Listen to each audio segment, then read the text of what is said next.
एक बात बताऊं, जेब में जब पैसे होते हैं तो कॉन्फिडेंस अलग लेवल का होता है।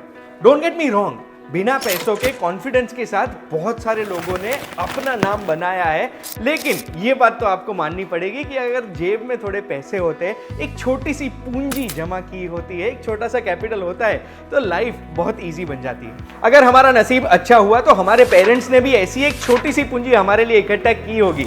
अगर नहीं की है तो हमारी अंदर से इच्छा होगी कि हमारे बच्चों को हम ऐसी एक कैपिटल, एक पूंजी का सपोर्ट दें।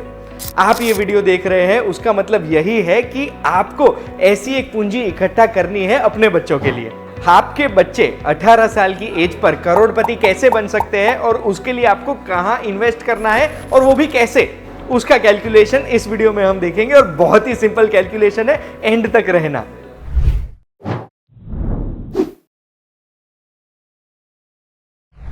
अब अगर बच्चों को 18 की एज पर हमें करोड़पति बनाना है और मान लीजिए हमारे बेटा या बेटी की एज आज 3 साल की है, तो हम 15 साल के लिए इन्वेस्ट करेंगे और 18 की एज पर वो करोड़पति होंगे। तो हर महीने 20,000 रुपए हमें इन्वेस्ट करने हैं, लेकिन वो एक जगह नहीं, 4 अलग अलग जगहों पर।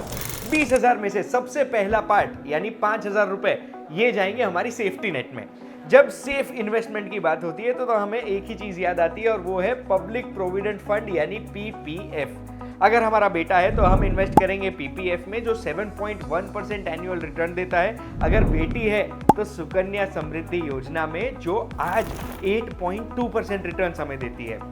अगर 15 सालों के लिए हर महीने 5,000 रुपए हम पीपीएफ या सुकन्या समृद्धि योजना में इन्वेस्ट करेंगे तो 15 सालों के बाद इसकी वैल्यूएशन पीपीएफ में हो जाएगी 15.6 लाख और सुकन्या समृद्धि योजना में 17.7 लाख की। अब 15 सालों में टोटल इन्वेस्टमेंट हमने किया है 9 लाख रुपए का और 15 सालों के बाद टोटल कॉर्पस हो जाता है पीपीएफ में 15.6 लाख और सुकन्या समृद्धि योजना में 17.6 लाख का। अरे भाई देख के चला करो, शूट चल रहा है यहाँ पे। सॉरी भैया, आपको गिरा दिया। अब हम कहाँ थे? हमने 5,000 इन्वेस्ट कर दिए। अगले 5,000 यानी second part of our investment कहाँ जाएगा? इंडेक्स म्यूचुअल फंड्स में। अगर हमें इंडिया पे भरोसा है तो इंडिया के स्टॉक मार्केट पे भी भरोसा रखना होगा, और इंडिया के स्टॉक मार्केट पे भरोसा है तो इंडेक्स म्यूचुअल फंड हमें एक साल में 10 से 12% रिटर्न निकाल के देगा। अगर 10 to 12% रिटर्न हमें मिलते हैं तो 15 सालों में हर महीने 5-5 हज़ार हम इन्वेस्ट करते हैं तो 9 लाख रुपए जो हमने इन्वेस्ट किए हैं वो बन जाएंगे 19 लाख रुपए। 10,000 इन्वेस्ट करना शुरू कर दिया लेकिन फिर भी 35 लाख तक ही पहुंचे हैं। तो आप भी ये सोच रहे होंगे कि यार करोड़ कैसे होंगे? फिकर नॉट, करोड़ पे पहुंचने के लिए अगले 5,000 हम इन्वेस्ट करने वाले हैं हमारे डार्क हॉर्स में। कोई भी कंट्री की इकोनॉमी बढ़ना शुरू होती है ना, तो फिर वो कंट्री में सबसे ज्यादा तेज भागते हैं वो कंट्री के स्मॉल कैप स्टॉक्स।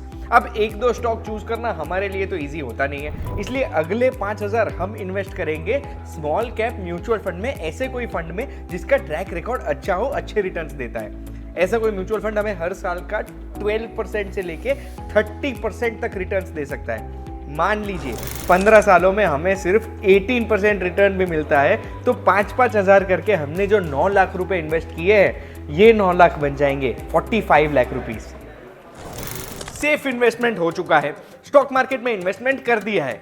अब अगले 5,000 का जो इन्वेस्टमेंट है ये हम हेज करेंगे। हेज का मतलब क्या होता है कि अगर मान लो वॉर हो जाती है, इंटरनेशनल कोई बड़ी घटना हो जाती है, स्टॉक मार्केट क्रैश हो जाता है तो भाव बढ़ते हैं गोल्ड के। ये 5,000 हम इन्वेस्ट करने वाले हैं गोल्ड में, लेकिन फिजिकल गोल्ड में नहीं, ब्याज देने वाले गोल्ड में। कौन सा गोल्ड ब्याज देता है? तो हमारे देश में हर साल 4 बार सोवरेन गोल्ड बॉन्ड्स का सब्सक्रिप्शन खुलता है। ये सोवरेन गोल्ड बॉन्ड्स हमें 2.5% इंटरेस्ट देते हमारे इन्वेस्टमेंट के ऊपर। तो हम हर 3 महीने में जब सोवरेन गोल्ड बॉन्ड्स का इन्वेस्टमेंट खुलेगा तो उसमें 15-15 हज़ार करके एक साल का 60,000, 15 साल में 9 लाख रुपए इन्वेस्ट करेंगे। सोवरेन गोल्ड बॉन्ड्स की हिस्ट्री देखें तो 10 से 12% रिटर्न अभी तक पुराने इन्वेस्टर्स को मिला है, और ये इन्वेस्टमेंट के ऊपर हमें हर साल 2.5% इंटरेस्ट मिलता है वो अलग से। अगर 15 सालों में 14% रिटर्न हम गिनते हैं गोल्ड में तो हमारे 9 लाख बन जाएंगे 30 लाख रुपए। यानी ये 20-20 हज़ार रुपए हमने इन्वेस्ट ऐसी जगह किए ताकि हमारा बेटा या बेटी 18 साल की एज पर 1 करोड़ 10 लाख के कैपिटल का मालिक बन जाए। एक और बात, विलियम्स ग्रुप एक ग्रुप था जिन्होंने एक स्टडी की थी 3200 फैमिलीज के ऊपर। ये स्टडी 20 सालों के लिए चली थी और उन्होंने ये 3200 परिवारों के फाइनेंसेस को ट्रैक किया था। इसका रिजल्ट आउटस्टैंडिंग था, माइंड बॉगलिंग था। रिजल्ट में ये दिखा कि 10 में से 7 परिवार यानी 70% फैमिलीज थे जिनकी सेकंड जनरेशन ने उनकी फैमिली वेल्थ को खत्म कर दिया था।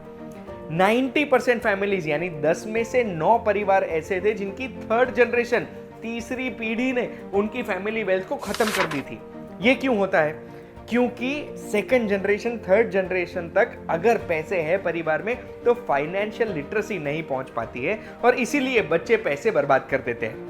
हमने हमारे बच्चों को 18 साल पे करोड़पति तो बना दिया है, लेकिन हमने उनको एक इंपॉर्टेंट चीज सिखाई है।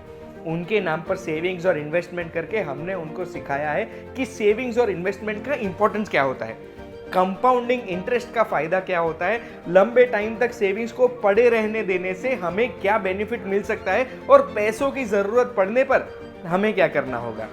बस फिर तो क्या है, ये 1 करोड़ की सेविंग्स है, 1 करोड़ का नेटवर्थ भी एक छोटी चीज है। हमने हमारे बच्चे को एक बहुत बड़ी चीज सिखा दी है।